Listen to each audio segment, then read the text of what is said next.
All right, guys, so the word of the day today is radiators. So you might be thinking, oh, all radiators are alike. Well, sorry to tell you, you're gonna be wrong on that.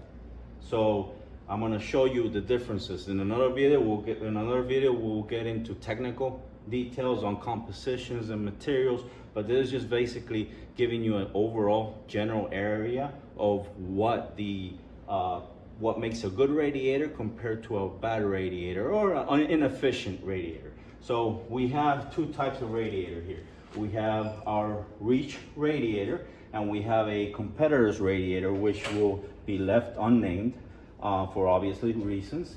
What we have here, if you look at the lines, these are the lines where the coolant is going to be running back from top to bottom. So we have on the reach radiator, we have 113 lines. On the competitors, you can see the same type of lines.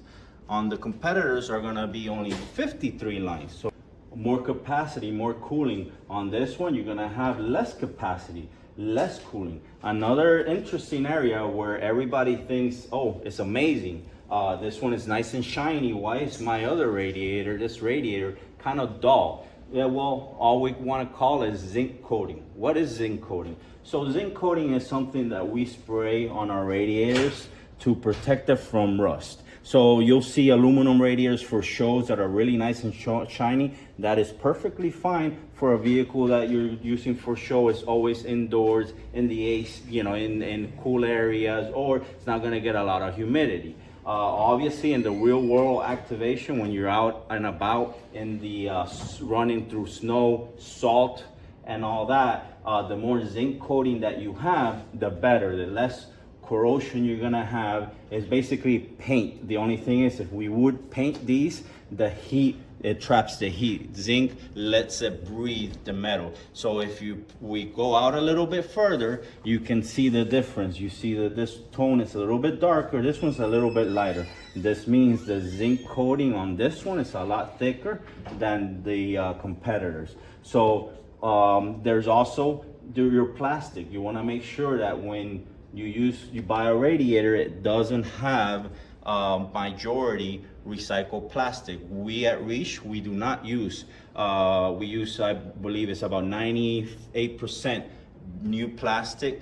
Some companies will go further and use mostly recycled plastic. What's the problem with recycled plastic? Well, during the heat cycle, cooling and heating up, it creates a brittle over time, and that's when you start getting cracks in the seams and it starts bleeding out, leaking out. The other thing that you want to keep in mind on is, if you look at these, the tabs are a lot thicker than this. These little tabs are what compresses that gasket that's in there. That gasket is gonna keep that pressure inside and keep it from preventing from leaks. At Reach, we use these, which are thicker, and the metal, we reinforce it. So when it clamps on tight, it will not create leakage. This one has, since the tabs are smaller, you will see, eventually there might be a chance of some type of leakage. Remember, these systems, they pressurize 16 PSI, and that's not counting if you're overheating the vehicle. So that's one thing that you always want to keep in mind when you're purchasing a radiator. That $20–30 difference really goes a long way. So guys, next video we'll be talking about is actually metal composition. We'll go ahead and show you one of these open up in pieces, and it's actually very impressive when you learn about the different type of tubing that they use and different type of seals and gaskets that make the total package. Okay, thank you.